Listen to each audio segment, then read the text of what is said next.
अस्सलामुअलैकुम वरहमतुल्लाहि वबरकातुहू। दोस्तों, आज की इस वीडियो में हम बात करने जा रहे हैं विलेज हेडमैन के बारे में, जिसको हम आम फहम ज़बान में या आम लफ्ज़ों में मुकदमजी कहते हैं। कहीं पे उसको लंबरदार कहते हैं, कहीं पर इसको नंबरदार कहते हैं, कहीं पे इसको पाटिल के नाम से मासूम किया जाता है, कहीं पे इसको मंडल के नाम से भी मासूम किया गया है, कहीं पे इसको कुलकर्णी के नाम से मासूम किया गया है, कहीं पे इसको रेड्डी के नाम से मासूम किया गया है। ये जो बहुत सारे नाम हैं, ये एक ही नाम है समझो, जिसको मैं कहूँगा आपको विलेज हेडमैन के ही एक अलग-अलग नाम है, जो हिंदुस्तान के अलग-अलग इलाकों में इसके रखे गए हैं। उसके बाद जो ये है कि मैं इसकी तारीख़ क्या है, ये कैसे ये जो विलेज हेडमैन का जो कांसेप्ट है, जिसको हम आम तौर पे लंबरदार के नाम से जानते हैं, ये कैसे वजूद में आया है और फिर उसके अलावा इसके बारे में कानून क्या कह रहा है, इसी पे मैं बात करूँगा। कहते हैं कि जो ये नंबरदार का कंसेप्ट है, जो ये कहते हैं कि ये जब अंग्रेज हिंदुस्तान पे हुकूमत कर रहे थे, उन दिनों वजूद में आ चुका है था। क्योंकि जो उनका रेवेन्यू मॉडल था, वो जो रेवेन्यू कलेक्ट करते थे, जो आबियाना लोगों से कलेक्ट करते थे या जो लोगों से वो पैसे कलेक्ट करते थे, उसके लिए उन्होंने अलग-अलग सिस्टम बनाए थे। मिसाल के तौर पर उनका एक सिस्टम था रैयतवारी सिस्टम, उनका एक था जिसका नाम था महलवारी सिस्टम। यही महलवारी सिस्टम जो था, इसमें एक चीज़ ये होती थी, कहीं-कहीं पे जो अंग्रेज़ थे उन्होंने डायरेक्ट किसी गाँव के गाँव वालों के साथ डायरेक्टली उनके साथ बात करते थे और गाँव वाले खुद चुन लेते थे किसी बंदे को या उसको नॉमिनेट किया जाता था और ये जो बंदा था, ये एज़ अ लिंक रहता था, जो ईस्ट इंडिया कंपनी थी उसको असिस्ट करता था रेवेन्यू कलेक्शन में उसकी मदद करता था। फिर क्या हुआ कि with the passage of time इसको एक तरह से मतलब इंस्टीट्यूशनलाइज़ किया गया है। किसी जगह पे कोई ज़मींदार रहता था, किसी जगह पे कोई ताल्लुकदार रहता था।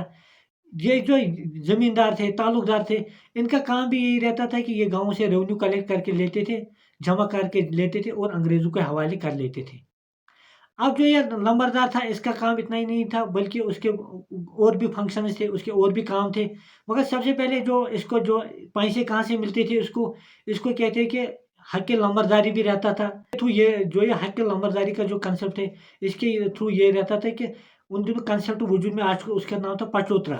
पचोतरा का मतलब था कि जितना भी रेवेन्यू एक नंबरदार, एक मुकदम किसी जगह से जमा करेगा, उसका 5वाँ हिस्सा उसको मिलेगा एज़ उसको रेवेन्यू कलेक्शन में जो उसमें जो मदद मदद की थी, उसका 5% हिस्सा उसको मिलेगा। अब जो ये नंबरदार का कांसेप्ट है, जिसको हम नंबरदार भी कहते हैं, ये मतलब कांसेप्ट जो है, इसके ये मुरक्कब है 2 अल्फाज का। एक का नाम है नंबर, जो इंग्लिश वर्ड है, जिसका मतलब है नंबर। जैसे क्योंकि रेवेन्यू जब ये कलेक्ट करता था, उसको 5% मिलता था, इसलिए इसका नाम पड़ा नंबर।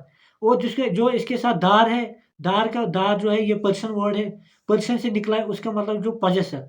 मगर किसी गाँव का जो मिसाल किसी गाँव का कोई हेडमैन है, किसी गाँव का कोई मिसकाल तो उनको हम कहेंगे ओनर था, उसको दार उसी को कह रहे। नंबरदार का मतलब ही था जो किसी गाँव का हेडमैन था और वहाँ से जो वो पैसे कलेक्ट करता था, उसका जो 5% उसको रेवेन्यू में मिलता था, उसका नाम पड़ा नंबरदार। उसके बाद ये हुआ कि मतलब ये था अंग्रेज़ों के दौर हुकूमत में ऐसा ही चल रहा था कि एक नंबरदार था, वो रेवेन्यू कलेक्ट करके देता था और हुकूमत के हवाले कर देता था। मतलब मैं कहूँगा तनख्वाह जो रहती थी, या तो वो गवर्नमेंट देता था या वो खुद भी कलेक्ट कर लेता था। मिसाल के तौर पे गाँव में बहुत सारी ज़मीनें ऐसी रहती थी, जो मतलब किसी काम की नहीं रहती थी, जो गवर्नमेंट की ज़मीनें रहती थी। ये उसको अपने काम में ले ले लेता था और उससे उससे जो उसमें अगर कमाई हो पाए उससे कुछ, वो भी इसी के हवाले हो जाती थी। इसके बाद जब हम जम्मू एंड कश्मीर की बात करते हैं, यहाँ पे एक एक्ट आया था जिसका नाम ही था the Jammu and Kashmir Lambardari act 1972। इसमें इस एक्ट में बहुत सारी चीज़ों पे बात की गई है। इसमें इस पे भी बात की गई कि जो नंबरदारों की तनख्वाह है वो कैसे होगी, इसके बारे में गवर्नमेंट रूल बनाएगी और वो उनकी तनख्वाह कैसे डिसाइड करेगी, कैसे इनको तनख्वाह मिलेगी, उस पे बात कर रहा है। इस तरह से नंबरदारों के जो इलेक्शन होता है, पहले बात ये कही कि कौन-कौन एलिजिबल है जो इलेक्शन लड़ सकता है। इसमें ये कहा गया है कि जो 25 साल की उम्र से ज़्यादा होगा वही मतलब नंबरदार बन सकता है। इसमें ये भी कहा गया है कि उसको कम से कम उर्दू लिखनी भी आनी चाहिए और पढ़नी भी आनी चाहिए, उसी को हम नंबरदार ले सकते हैं। कम से कम वो मिडल पास भी होना चाहिए, तभी उसको नंबरदार लिया जा सकता है। उसके खिलाफ कोई क्रिमिनल केस ना हो, तभी जाके उसको नंबरदार लिया जा सकता हो। उसके इसके अलावा ये भी है कि जो एक गवर्नमेंट का एम्प्लॉय भी नहीं होना चाहिए, अनसाउंड माइंड का भी नहीं होना चाहिए। ये सभी चीज़ें हैं कि जो एक नंबरदार को एलिजिबल करा रही है कि वो नंबरदार के इलेक्शन के लिए लड़ सकता है। अब इसके बाद ये है कि नंबरदार का इलेक्शन कब होता है? हर 5 साल के बाद नंबरदार का इलेक्शन होना ही चाहिए।